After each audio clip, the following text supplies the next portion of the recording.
Bonjour, Jean-Claude. Bonjour, Bienvenue. merci. Well, I'm not sure how well any of you know the Languedoc. Some of you will know it very well, some less well. And that's why Jean-Claude is going to tell us about his region in a few minutes. Just let me give you a few ideas of how I see the Languedoc.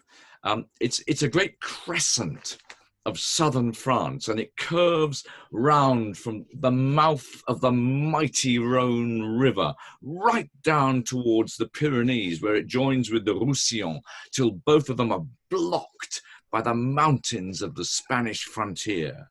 And this is the biggest wine region in France. It used to make a third of all France's wines. It used to produce 10% of all the world's wines. At one time, it was 55 times more widely planted with vines than Australia was. It was a land of few rules, few regulations, and a largely forgotten reputation. But this is also the land where the hidebound French, if you'll excuse me saying that, Jean-Claude, they at last created a riposte to the New World varietal revolution by deciding to do the same thing themselves.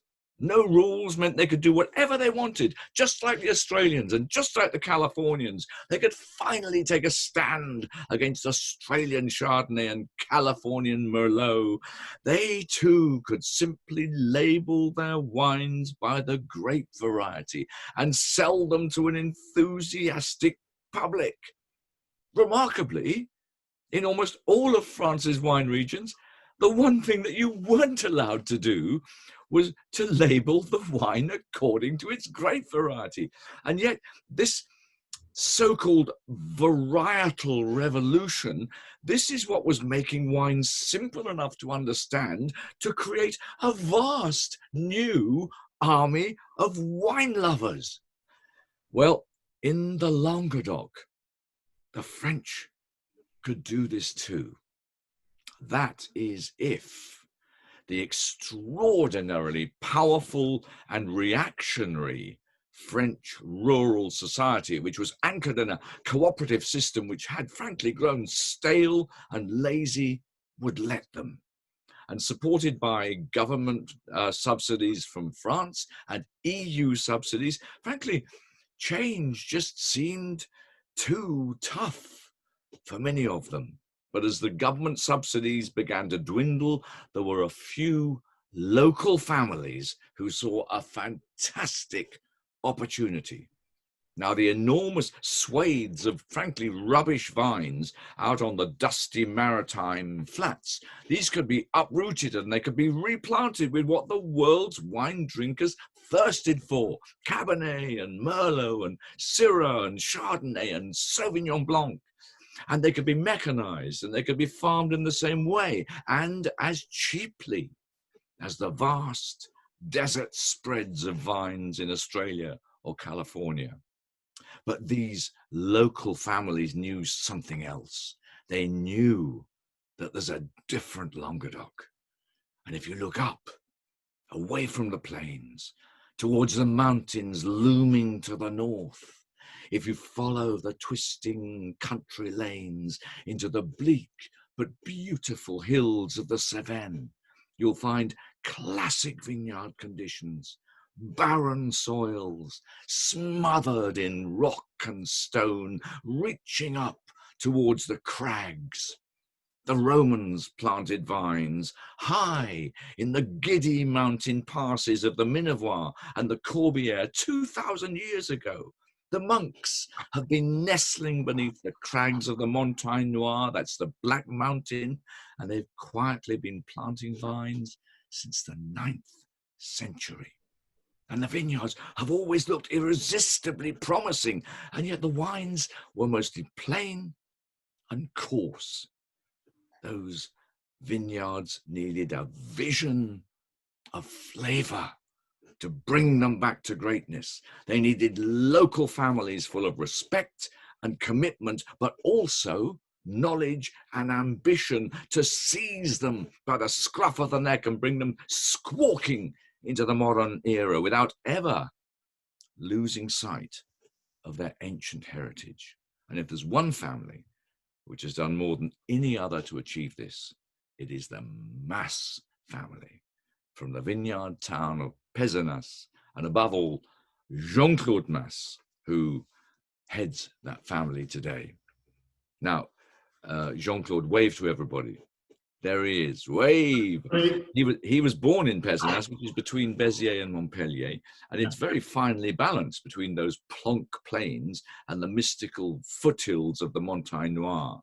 1 foot in quantity, 1 foot in quality, and consequently Jean-Claude knew both.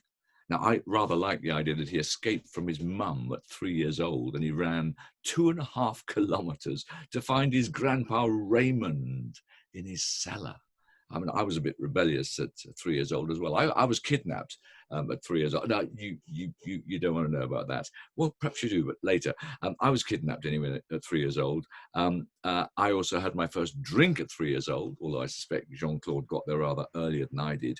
But even with this wine background, and quite clearly when he was 2.5 years old, he was keen on wine, he didn't go straight into the wine business. He went off to university and he studied economics and then advertising, and his first career was in cars and motor racing, which looking at him now, I can just see him standing on that podium, spraying champagne over a couple of people who came second and third.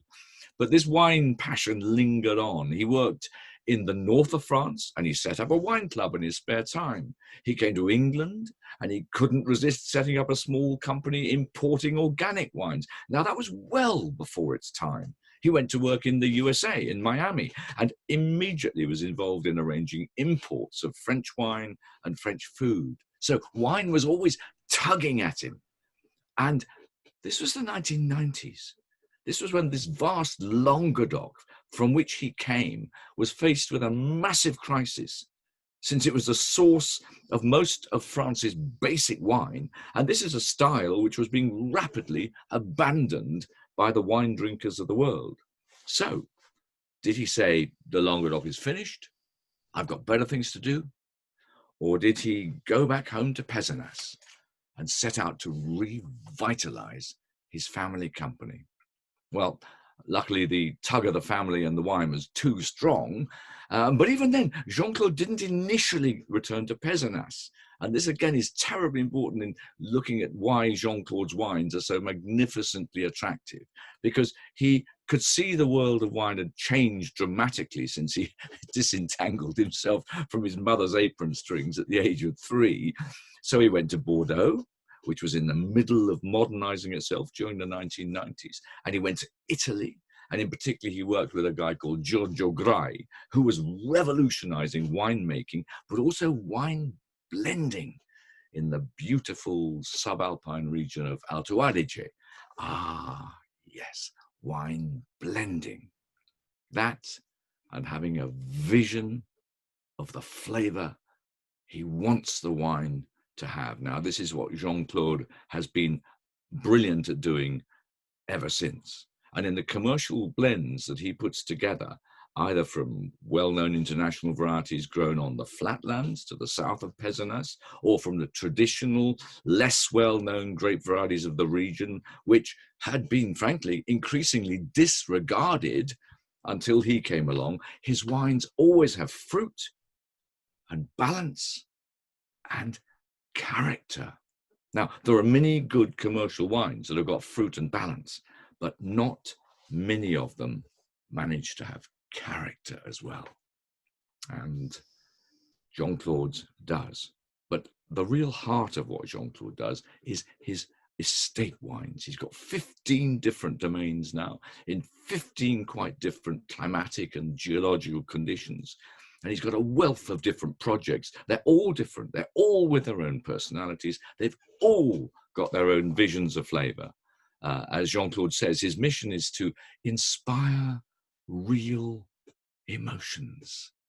And he does this by imagination and by innovation, but also by an intense respect for his rural roots. So, Jean-Claude, you are one of my heroes in the south of France. I have to say that every time that I'm in any kind of strange shop or supermarket or bar, if I can see a mass wine on the shelf, I immediately think, I absolutely know I'm going to be having a wine here which has got the pleasure of the drinker at its heart. But first of all, what's this about motor racing? Were you a motor racing man? Yeah, let's say that was a dream. When I was 16, I wanted to become a Formula One driver. So I spent a lot of time in drawing cars, and then I got involved into a bit of rally, a bit of racing. I had a Samba rally. The people of the beginning of 80s would know what it was. I did a bit of rally locally. I wanted to do the Paris-Dakar, but a friend of mine that wanted to do it with me, unfortunately, had the bad idea to crash with his motorbike. So we had to tell him goodbye. And, I was involved then at a different scale with a company called Motu, where I had a chance to meet guys like on the motorcycle racing, like Kevin Schwantz, like Wayne Rennie. I had a chance to meet once at the rallycross at that time with a Turbo 16 cars, a guy called Jean-Claude. I didn't keep well enough in contact with him, obviously, but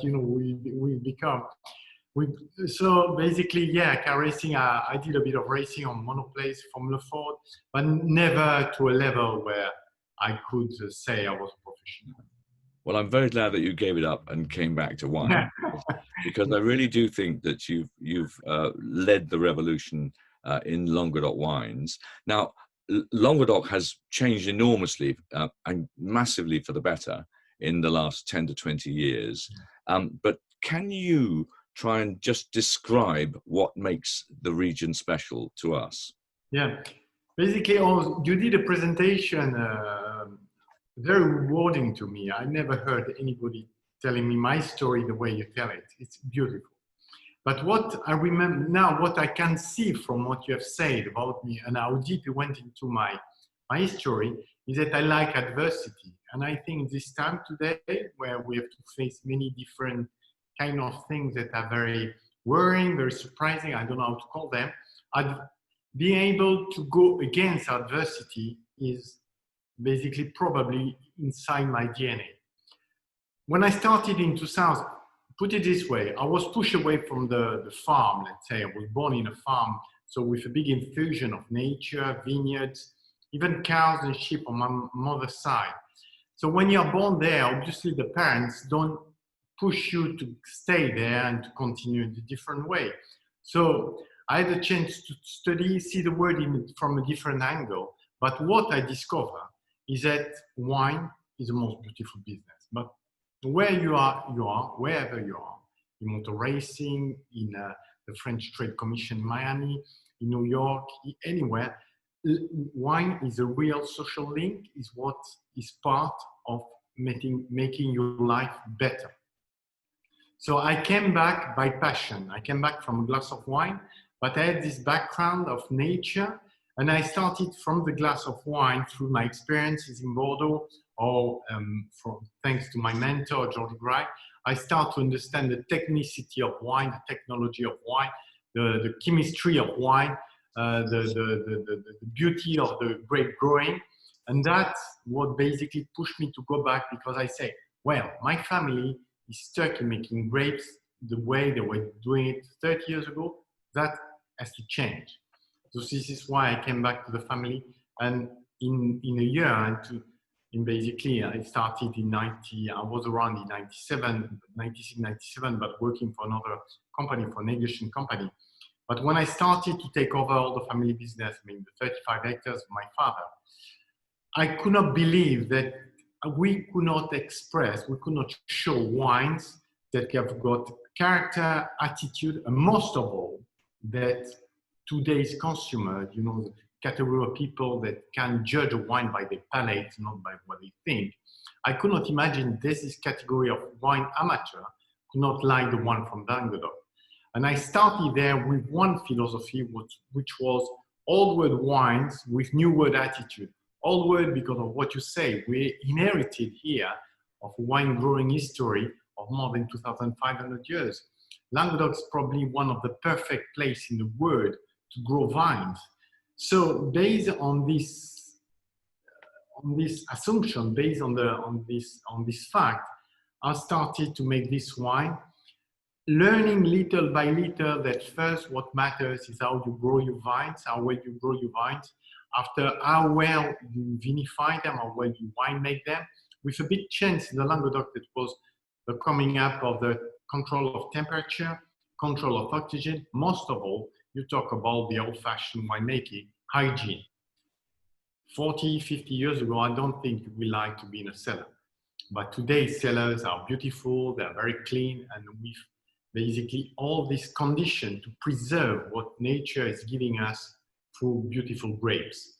So winemaking, aging and blending, obviously, you can have the best raw material, but to sublimate it, you need to have a talent of blender, able to understand how to age them, to blend them, and when to bottle them. It's a bit like if you're a cook, you get the best piece of meat in the world. If you're a bad cook, you turn it into bad. If you're a good cook, you turn it into something probably better, but with not as good as if you had the best raw material. So basically, this is my philosophy. Get the best raw material, the grapes, turn them little by vinification, and give them character, give them to your signature with the aging and the blending. Obviously, you have to bottle them, and then you have to bring them to the consumers. You have to bring them to people who challenge you, who tell you, no, I like it, I don't like it, I think good age, I think, you need this interference. Basically, what I did from 2000, I reinvented, or I put up to date the vigneron, the real vigneron know-how in a family that had been driven by a know-how on viticulture, mostly viticulture. And this is basically how I can say I've had success in doing this, what you design, what you mentioned as wine for pleasure, having the pleasure to open a bottle. You don't know the label, you don't know anything yet, you pour it, you taste it. Wow, this is good, real emotions. And then you look at the story and then you believe in it. This is what basically has made my past 20 years making wine for pleasure. After, obviously, you have the wine that you dream about, where you need to see the label. By looking at the label, you have a story that starts to put you in a different world, in a different attitude, and then you taste it. Obviously, the wine has to be good, but that's the wine to dream about. I hope one day I can make wine that you will dream about. Well, shall we try your first wine? Because let's try the first wine, the Viognier, and then we can go through how you conceptualize this wine, why you planted Viognier for a start, and just let me show you this label. This is the Palmas Viognier, and I am now rather enthusiastically going to pour myself some. So the Viognier, basically, my father was a pro Aramon, a pro Cinsault on the very high hillside, was planted probably, I was lucky, he planted one of the first vineyard of Viognier. And the first wine that I ever did, was the 1998 Chardonnay Viognier. Why? Because there were 2 hectares, 1 hectare of Chardonnay, 1 hectare of Viognier. And to have enough volume, to have a right pressing and right vat to ferment it, I blend them together. And since then, I've developed a kind of affinity with Viognier, where today I can understand Viognier from cool climate, I can understand Viognier from vineyards that overlook the sea, I can understand Viognier on the slope of the Massif Central, like the Larzac, the Terrasse de Larzac, or some areas where you will have this dense, oily Viognier. But what I've developed is a real style in Viognier where I can play with this oily style with more citrusy Viognier from the cooler land, with more mineral type of Viognier from the limestone soil that you have here overlooking the Mediterranean Sea.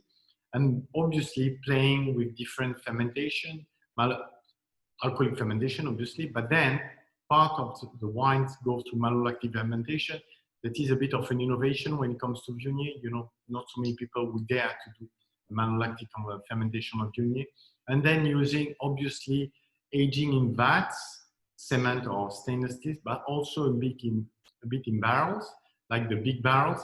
And that's what comes to this blend, which year after years, we managed to keep a very good consistency in terms of style, style and character. And the way you've been describing it there, I'm expecting a wine of considerable complexity. And as soon as I smell it, I think it's absolutely delicious, that pear and peach kind of smell, because it's also got something like a slightly lemon balm kind of perfume, which is perfumed, but you can feel the acidity running through the perfume, which I would have said for a wine from the Languedoc and for a grape variety like Viognier is quite difficult to do.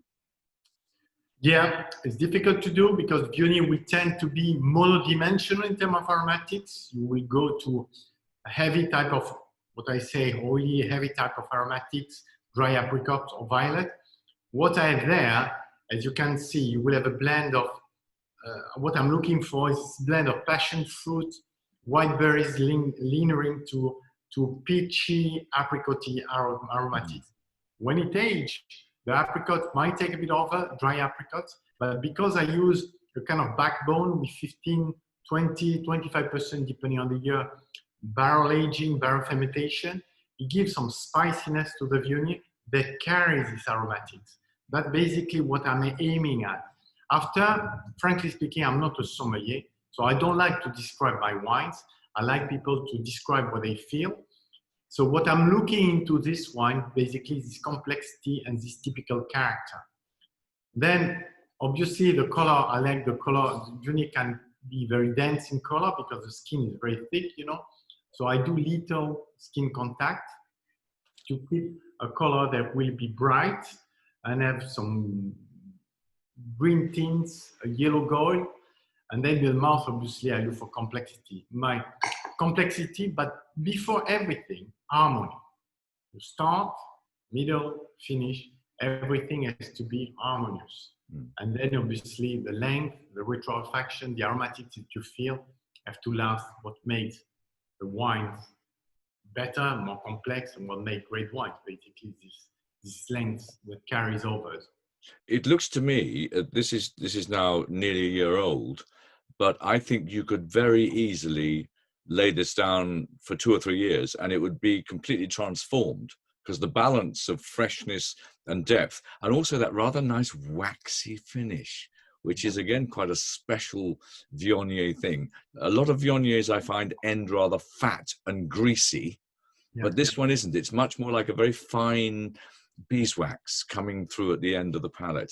I think you've done it beautifully, Jean-Claude. And honestly, I've been tasting your Viogniers and your Chardonnay Viogniers from what I remember for year after year. And it's a real example of what I mean when I say that you have a vision of flavor. And that's why, as you were saying earlier, 1 or 2 of the Viogniers in the Languedoc are one-dimensional. Well, yours is not. I like to play with the style of Viognier a bit, so I do basically 3 different blends depending on the label. On the label, basically, I have the Polmas Classic, which is what we're tasting. I have a Polmas Reserve. Then I have some Viognier from specific slot, where I will play a bit differently, always keeping in mind the same style and bringing up more and more power. So that. You know, Viognier, it's really, I won't say it's like a white canvas where you can paint what you want, but it's almost a white canvas. So you can express the style, but again, you can express basically the grape, but keeping a style. And that is my signature. You know, this wine, you can have it as an aperitif, You can, it's a glass of wine that you would drink without realizing you're drinking wine. Yes, because people have often said that Viognier is the new Chardonnay, which I don't really agree with. But fun enough, listening to you talk there about it being the canvas on which you could paint, that's exactly the language that people used to use about Chardonnay. It's true, but I would say Chardonnay is more, it's been more serious wine. I think Viognier can be a bit more, excuse me, I think they did a mistake. I told them not to close.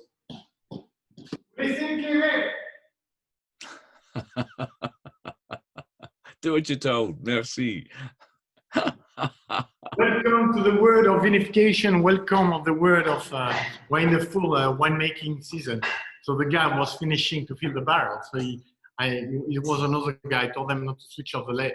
You know, they're here since 4 o'clock this morning for the winemaking with the full harvest time. And they're a bit tired now. So he realized that he had to switch off. So now it's back to normal.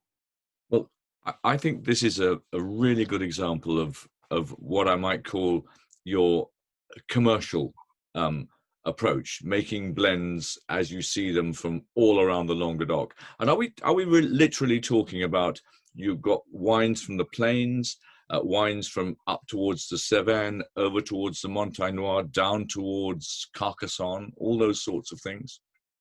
Definitely, we have basically, I can define the Languedoc is 5 major regions: the Pyrenees foothills, the Massif Central foothills, the lowland, and the coastal part overlooking the Mediterranean. Plus some areas that be specific when you go towards more towards the Cevennes. So you can see it on the map basically, and obviously they're split it into numerous appellations, so that shows how the Languedoc is diverse because of the different soils. You know, these soils, we are in a compression here. The power of the Pyrenees, the Massif Central going on, the Pyrenees going up, the Alps going up. So plus the 5 different valleys that we have in the Languedoc create this diversity of soil. So the numerous appellations. I might tell you, each appellation has got its own character. They are very specific. So it's going to be 20 years since I really start to work hard on what the Languedoc vineyard, the Languedoc soil, the Languedoc climates are. And I've learned a lot. And, you know, it's a real revelation. And I think, I won't say I'm not the only one, but the past 20 years I've been learning, and the next 20 years will be a real revelation of what we can do in the Languedoc. I completely agree with you, John. You're the expert, not me on this, but I find that the Languedoc is now one of the most absorbing and fascinating areas, but I am miles off understanding all its complexities, because it was, when I started out in wine, there was no complexity. There was terrible stuff and the odd nice glass. Now every single estate you go to has some personality, and it'll take me another 20 years to work out even half of what's going on. But look, should we move on to a red wine here, because we've got a Malbec, and I think the idea, here we are, this is a Palmas Malbec, and it's Palmas Reserve, and if you look in the small print, it says single vineyard collection. Now this seems to me to bring up 2 really important points. The Languedoc, Malbec is not a Languedoc grape. So are we actually looking at the Languedoc as being an area which can grow anything it wants, which of course would be a great new world approach. Anything goes so long as it works. But on the other hand, single vineyard collection, this implies to me that you're beginning to really change your focus to saying you want to identify vineyards for what they do best and give them the respect on the label. Now, would that be fair? Exactly. And, you know, in English, it's much easier than in French, because Palmas Reserve comes from the different estates that we have in the Languedoc. So 15 estates. Each estate has got some different plots, from 5 to 40 different plots, basically. And typically Malbec is a grape that came from the West and today, as of today, has reached mainly the Limoux area. And I'm going to tell you an anecdote. One day I was talking to a dinosaur of the region, and I was saying, how come Limoux is not part of the Languedoc? How come the Limoux grapes, meaning Chardonnay for the whites, AOP, obviously, appellation, Merlot, Malbec, Cabernet Franc, Cabernet Sauvignon, are not part of the Languedoc plate? But the guy looked at me and tell me, but Limoux is not Languedoc. So that's to tell you a bit how complex is Languedoc. So we have a lot of village thinking, you know, and still a long way to go before, you know, it's just to show that different people, different mentality, and never forget that in the terroir, in the notion of terroir, man is essential. So this Malbec came from the west and reached Limoux. That's obviously where we grow it, in the Garde-Miel vineyard. So Garde-Miel means, you know a bit of French, it means where you keep the honey. So it's a long story, this vineyard. Tell us about it. Yeah, I have about 10 hectares of Malbec there. That's basically so far the best I've been able to do. But I planted Malbec in the Marseillais, nearby where we grow the Riesling. In the Marseillais, in the Marseillais plot. Just another anecdote. Remember, 16th century, some Dutch go and dry some ponds nearby the swamps and so on to turn them into fertile lands. And this region became one of the most famous, if not the most famous, for Cabernet Sauvignon in the world. What's the name? It's called Médoc. What about Marseillais, Étang Marseillais? Remember, 17th century, some guy inspired by the Dutch dried the pond, the swamps nearby Carcassonne, where we have uncreated about 1,000 hectares of fertile land. And guess what? We planted vineyards. So the story is kind of interesting. Is Malbec common to big famous regions, Cabernet Sauvignon? So basically we have there some condition to grow some outstanding grapes in the same condition as some other famous region. So that just an anecdote. I was interested to see on the back label that you gave equal credence to Cahors at 200 kilometers away and to Argentina. Now, was it Cahors or Argentina that you were thinking about when you thought, I think I'll make some Malbec? 89, I'm in Miami. I don't know much about wine, but I'm lucky to be in a surrounding environment where there are many wines. Guess what? There are some Argentinian wine there. And if I remember well, don't get me, it was a Finca Flickman Malbec that I tasted. And I was blown away. My culture wine was very little, you know. And I say, wow, why is this guy making so good wine? So probably, you know, the heritage of my experience. You know, wine is only experience. Who you meet, where you go, it's general culture.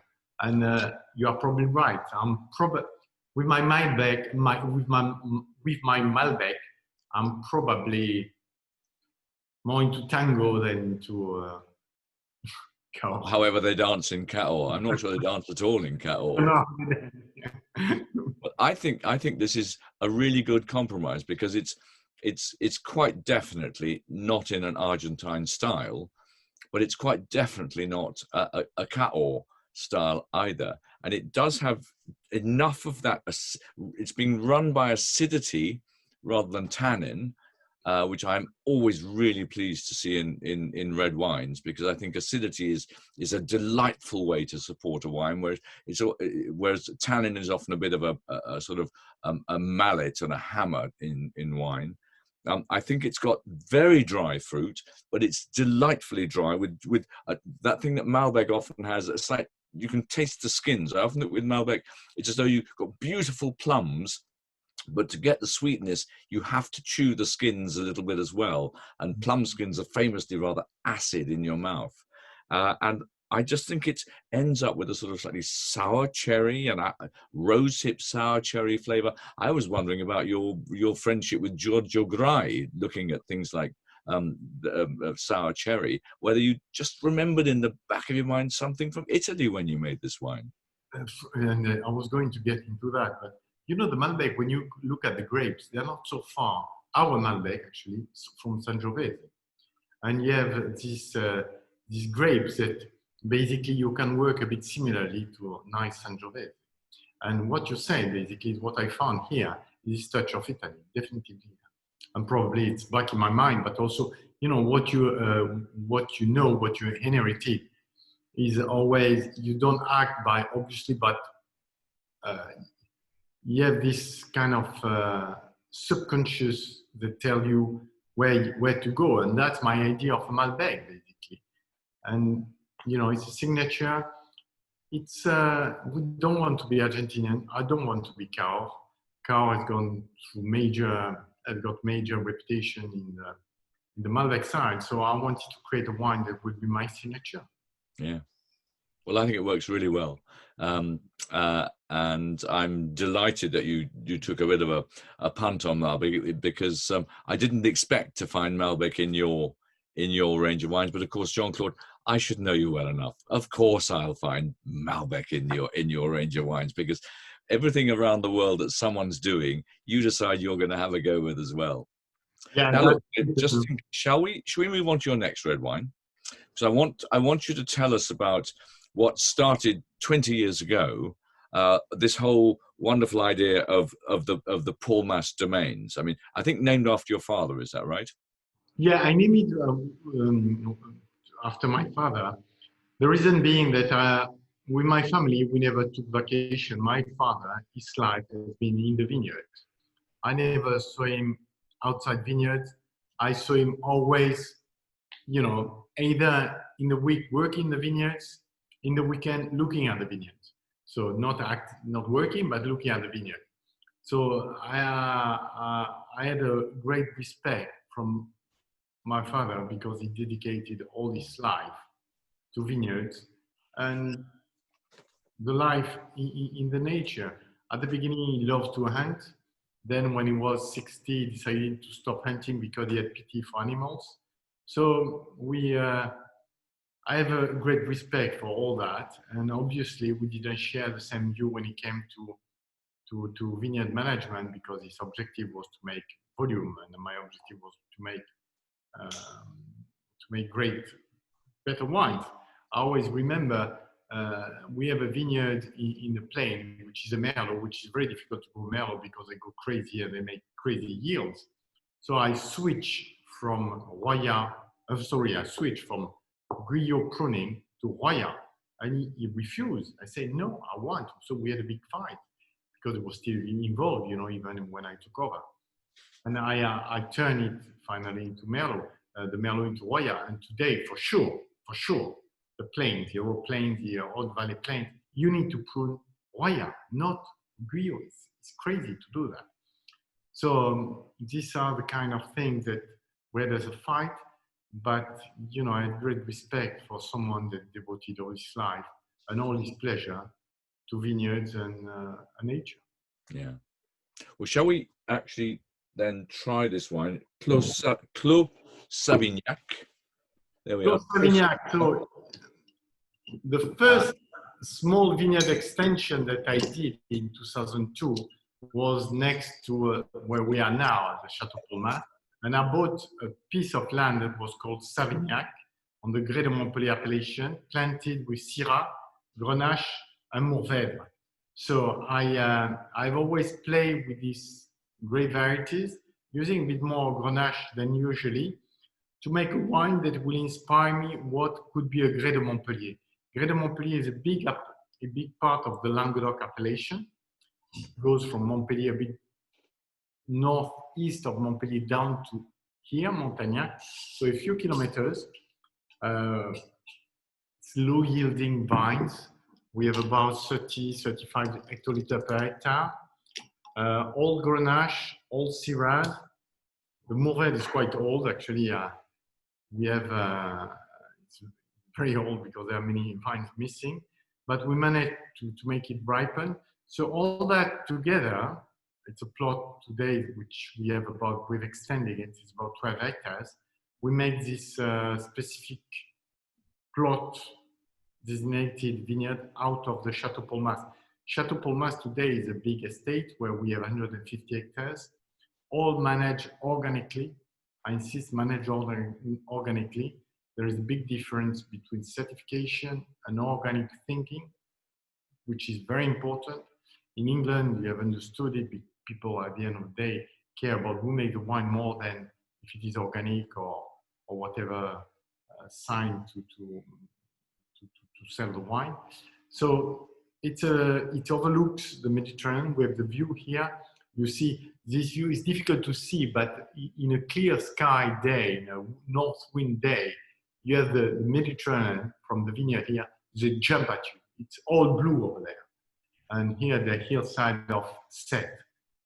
Sète is a beautiful city. I say one day, talking about rosé, in the Languedoc, we don't have Saint-Tropez, but we have Sète. Think about that. I'm trying to. But I know that area well because I look down there and I can see the Étang de Thou with those amazingly salty little oysters. And I wondered whether the Viognier would go with them. But I thought, actually, much as I love the Viognier, I need something a little more acid. Do you make something like a Picpoul?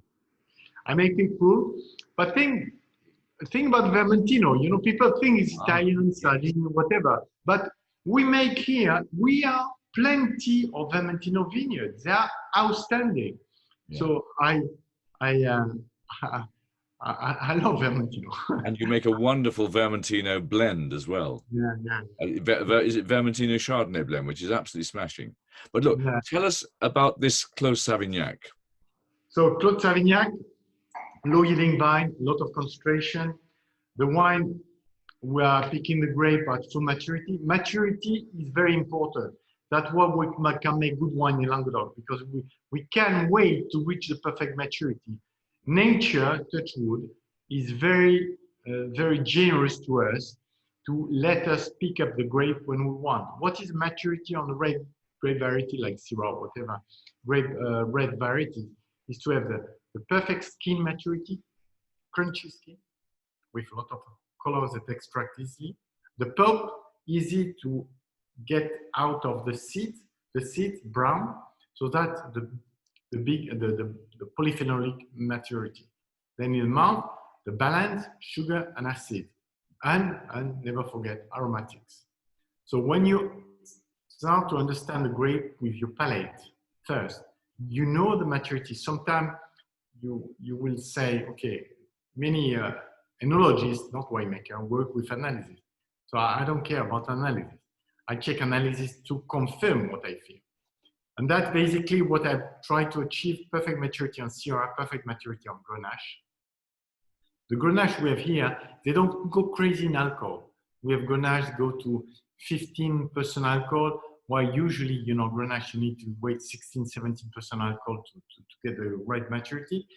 But at 15%, I get this nice fresh strawberry character, which I love for Grenache, so it's enough. So vinification separately, and Mourvèdre, same thing, vinification separately. Then I do an initial blend, put them in barrels. The barrels, I use a bit of American oak, 30% American oak, 70% French oak, and let it age as long as I judge it's right. I never go by, usually it's between 7 and 11 months, my aging on the wine. Then get the barrel out, check each barrel, because it's very important. You know, in the wine, you have to be a bit paranoid, because one barrel can have Brettanomyces and none of the other, and the other might be perfect. But if you blend the one with Brettanomyces with the other, you infect all the wine. So you get a very, a very animal taste, very terroir, like it was said in the past. Taste, so I hate that. So that's all the attention that I paid to this wine. And obviously then wait for it to be ready, bottle it, and then release it six months minimum after. And is interested to hear you say that you use a mixture of American oak and French oak, which is not something one hears very often in France. Can you tell us what the difference is and why you make a difference between those two? First thing that I learned by experience, by having a very neutral approach to everything, putting everything in question. That has been my strength. No heritage that would tell me you have to do that, you have to do that. So innovating, questioning everything. The most important in barrels is who makes them. It's the most important. It's like if you say Cabernet is a good grape. No, who makes Cabernet well? Barrels are the same. How long the oak is dry, how long is, etc., etc. So it's a know-how. So I'm glad I'm not going to do the publicity for this guy because I don't want them to sell more barrels, because they sell more barrels, the barrel will come not as good. But you need to have guys that know how to dry the oak, to dry the oak they pick. Then they need to toast them. They need to, and the guys that I have in America, frankly speaking, I would say I'm more fan of oak aging in Ribera del Duero than in French areas with French oak. So the story about Franse, all that, for sure, they are beautiful barrels, but you need to pick them up and to know where to look for them. So the complexity that you get from American oak, I shouldn't say American oak, it's white oak, no matter where it comes from. It's white oak against Cecil oak, which is axed, compared to American oak, which is so.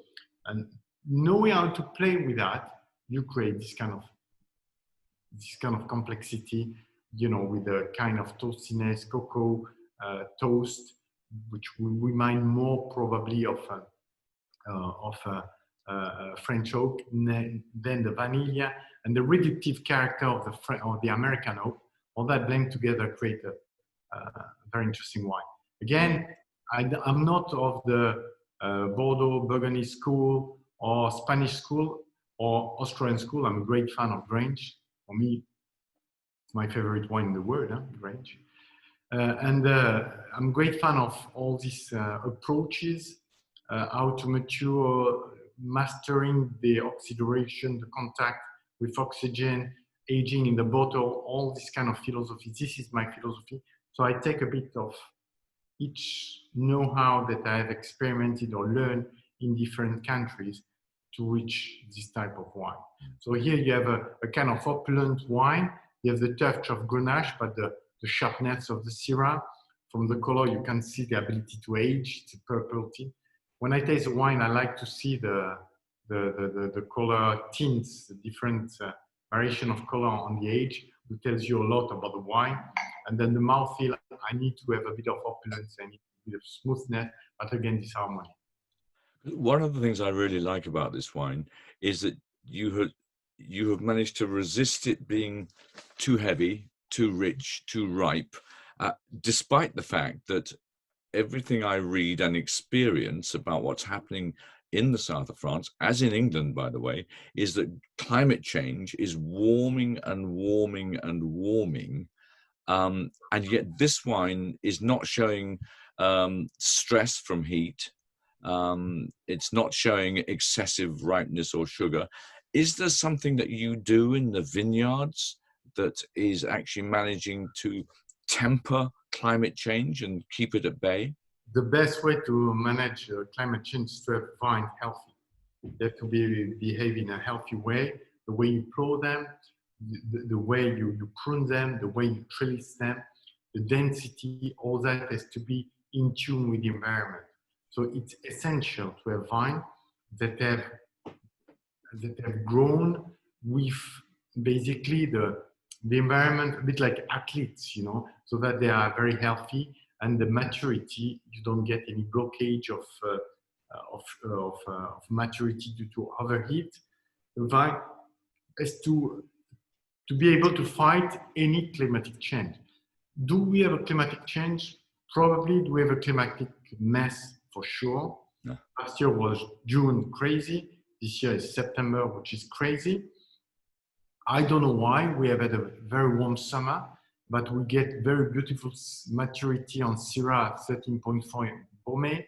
We get beautiful Sauvignon at 12. We have beautiful Viognier at 13. Why? I don't know. Probably the cool night, because it was very warm, but the nights were very cool. So, you know, the vine works perfectly between 20 and 30 degrees. Over, it shut down, block itself.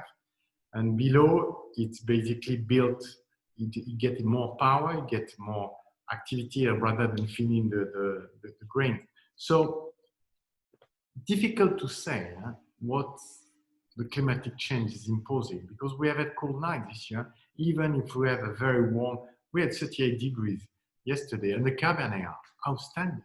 The Cabernet are outstanding.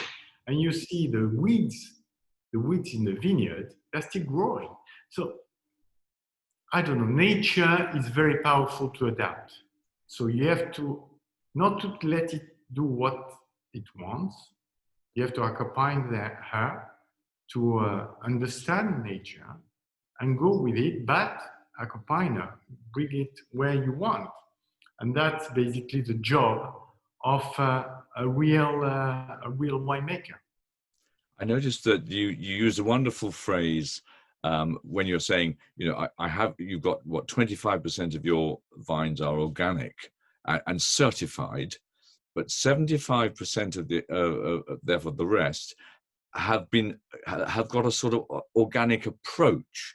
And you use the phrase which you said, it's like scientific biodynamic, which looks like a wonderful contradiction in terms, and yet I got the impression from talking to you that a mixture of your scientific brain with some of the sort of concepts of biodynamism is creating a balance in the vineyards, which is being able to cope with climate change. Put it this way, I have a very good sentence: is to understand, you have to believe. To believe come first, and then you understand. I believe in nature, but I want to understand it. So that was a bit the saying that I was saying, you have to accompany it. So when I talk about scientific biodynamic, scientific approach as biodynamic as a fact is a way to reinforce the immune system of the vine. To reinforce it, you have to understand what's going on in the soil, you have to understand what's going on in the vine itself, what kind of food stock works better than others, all the vegetal as well as the practice. So this is what I call scientific. You have to understand the mycorrhizal life in the world, you have to understand the oxygen life in the world, and not just to trust any practice that will tell you that it works. You have to believe it works, but you have to understand. And that basically has been my approach. Yeah. Now, Jean-Claude, right the way through this evening, I've been looking over your shoulder at those barrels and those vats down there. Are they full of your new wine? Yeah, this is fermenting. Guess what? Viognier. We picked basically, we put it down. You know, when you talk about sugar, this Viognier is probably density we call 1100, which is 13.7% alcohol. Yeah. It goes down to 1060, gone to fermentation, sugar changing to alcohol. Now we're putting into barrels. Could I just ask you to go down there and squirt some off and taste it in front of the camera for us? Because for all of us, it'll be the very first time we've seen 2020 wine being tasted. Okay, and remember, 2020 has to remember for only the quality of the vintage, not the rest. You know, we have too many things to worry in 2020. So the wines are probably crisis-proof. Let me get a small glass. So it might cut down because. So if I've got a very nice view of your neck, and I've got a very nice view of your big walls. Oh, there we are.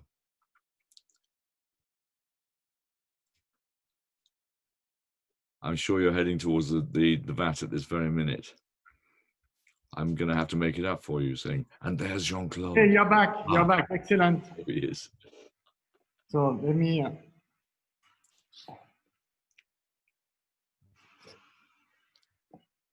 Oh, this is exciting. For me, this is my first 2020 as well, by the way, Jean-Claude. even though in England we've already got wines being picked at this minute. But I haven't tasted. Look at that color. Ah. How many days ago was that picked? That was picked a week ago. A week ago, so we have had a fermentation in the vat first, racking. So yeah, a week ago, exactly a week ago. Let me taste it to make sure.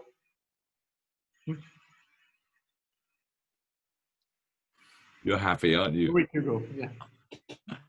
What does it taste like? It will stay for. So what you taste right now is a bit of banana because in the middle of the fermentation, you see the fermentation style. You have the fruit behind. Difficult. I would say it's. You take guayaba, you take mango, you take apricot, you take peach, and you blend all that together. This is what you get, and banana, obviously. So that's your favorite. Oh, I can see it. It's sticking to the edge of the glass. Lovely, lovely. Yeah, it's beautiful, and it's straight. It's very what we say in French, franc, straightforward. No. No. Got anything else down there? Sorry. Have you got anything else in those vats? In this vat, let me put it back in the barrel. Fermentation cleans everything. So let's go around. Let me take you to here we have a blend. Can you see? It's a Viognier blended with Chardonnay, right from the beginning. So this one, so you can see the color, a bit deeper color, probably because of the Chardonnay. Yeah. Different, you know, Chardonnay, it's different. Chardonnay is a very special grade. I like Chardonnay too, you know, but it's difficult. One thing I don't like. Yeah. Am I seeing that those vats are concrete? This concrete vat. Yeah. Are you a fan of concrete vats? I use quite a bit of concrete vats. I would say 40% of my vats are concrete, and 60% stainless steel. Yeah. What does concrete give? Sorry? What does concrete give, which stainless steel can't give? What is the quality that concrete has, but stainless steel doesn't have? So, as a matter of fact, you see these vats are square. Contact with the lees or with the cap is bigger than usually than in a conic type of vat. So it's square, the shape. You know, it took me time to accept the shape of the vat as an influence on the quality of the wine. It does. I've got some tronconic vats. I cannot take you to the tronconic vat because of the light, but the tronconic vats give something to the wine. And each vat has got its own story, you know. It's something that's difficult to explain, you know. It's you know, the cellar is part of the terroir, the shape of the vat, the size of the vat, the contact of the skins, how much contact you have. A concrete vat like that, you have a very big cap, you know, because the height, the width, and the length are almost the same. So, and then you believe in it or not, but you have we have things, metal, how metal works with nature. That's the big question. In my cellar, I have stainless steel vat, obviously, but you can see this is an old cellar, but only wood. No metal post, no metal. So I believe there is something that has to do with magnetism and so on, and that, you know, wine has component Okay, won't go into this discussion because I'm not good enough to, but it's a feeling. So I don't like metal in a cellar. I don't like metal in a house. I don't feel good in a house which has metal, with metal roof or whatever. I don't like that. So that's probably a feeling. Yeah. I must admit, my first ever trip to the Languedoc, I went to all these terrible old cooperatives and all kinds of awful wines, mostly made out of wood. One or two are made out of stainless steel, but really sharp and raw. And then I went to an old fella down near Agde, only a few miles south of you. And this is when I was an actor. I wasn't even a winemaker. You probably know the cellar. And he had old vats of concrete. And his were the first wines that I came across, Grenache, Carignan, things like that. And he just said, one day the world will come back to the idea that concrete is... I agree also, but we cannot control it. So today for the wine we talk about, let's say the 10-pound wines, it would be too dangerous from an hygiene point of view to go back to all concrete vat. When it comes to very special wines and so on, when you can control a master, yes. But when it comes to a modern wine, style we want, and how much we want to preserve the character of the fruit, it's much more secure to stick to stainless vat. Yeah. No matter why, I mean, if you want to go to the extreme, if we talk about real biodynamic and so on, the metal has got an influence on the wine itself. So there are two words that it's different words, you know, it's really the small batches and so on. But I have big vats, you know, I have big cement vats and so on. But you have to play with both of it, and it's much more demanding a cement vat because cement vats are fragile. You have to make sure they're always in perfect condition, perfectly clean. So it's another approach. So you have to play with both of them. You know, it's important. If you want to be extreme, you have to understand again. You have to understand and to be able to manage in the right way. Well, Jean-Claude, it's been fantastic talking to you this evening. Though one or two questions come up. For instance, Charlotte here says, are you considering any new grape varieties? I don't know whether she means things like Master, Caladoc. So let's be a bit fun. Let's be a bit fun. Wait, you might cut for 2 seconds. I go back to the office because I want to choose something, and you might you will tell me what it is if you know the grape varieties. Are you back? I'm there. You're there. Yeah. Yep. You've suddenly frozen, but you should be okay in your office. You were before. There you are. I can now see pictures of two grape varieties sitting on the desk. Yeah, this grape variety. Now, what is that? This is a Montepulciano. Ah. So that's one way. Second way, I planted Albarino. More edgy, I planted Souvenir. I planted Vidocq. I planted Floréal. I planted Voltis. Have you ever heard about that? I was just going to say, that's 4, which I don't know. Are you going to tell me? It's called the resistant new grape variety, the Bouquet Heritage. Okay. The Bouquet vineyards, you know, that have resistance to the genes of mildew. So frankly speaking, we didn't spread this year. And are those the ones that were developed long ago in Montpellier rather than the ones that have been developed in Germany? Okay. Souvenir, Germany. Voltis, Floréal, Vidocq, Montpellier. Yeah. So you are thinking of those? Yeah, I've got about now planted. First year to have some Prior. Sorry, I forgot about Priors this year, German. Souvenir first year. Very interesting. And in 2 years, I will have the Vidocq, the Floréal, and the Voltis in action. and they've got good flavors as well as mildew resistant. Souvigny is incredible. Souvigny. Prior, let's see. It's a red grape, so let's see what we get. Yeah.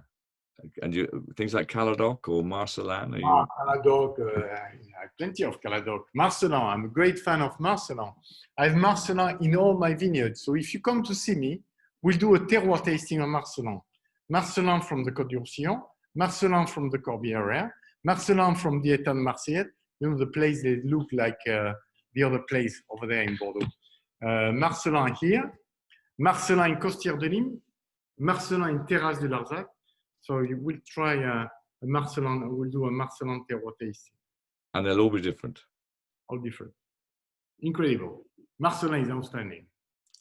Well, Jean-Claude, I have to say that I've thoroughly enjoyed talking to you tonight. Every time that I taste your wines and I talk to you, I realize your deep love from where you come from, your deep love of the country, your Languedoc country. But I always love the way that your eyes glint and blaze when you start talking about what the future holds. And I think that with that kind of attitude, the Languedoc is in good hands. So thank you very, very much for tasting wine with us tonight. And I would say to anyone who's been with us tonight, always look for that word, MAS, mass, on the label, because it's a signal which says you are going to enjoy the wine, and that's the most important thing. À bientôt, mon brave. À bientôt here. You know, we have something to experiment in the near future. Yes, I've still got some left. Well, how fun was that? Looking at the cellar, going down to the cellar, tasting from the barrel. That was possibly the most interactive hour and 10 minutes I think I've ever had on screen. So thank you so much, Jean-Claude, for coming in and giving that to us. Thank you, Oz, for hosting. And we hope, Jean-Claude, that we can have you back again soon. Taste a few more if you want. Or have a Marcelin tasting, I think. Yeah, you have to do à votre santé, hein? À votre santé, hein? Santé. Well, cheers, everyone. And thank you all for coming. And we hope to see you next week. Take care, everybody. Night night. Night night.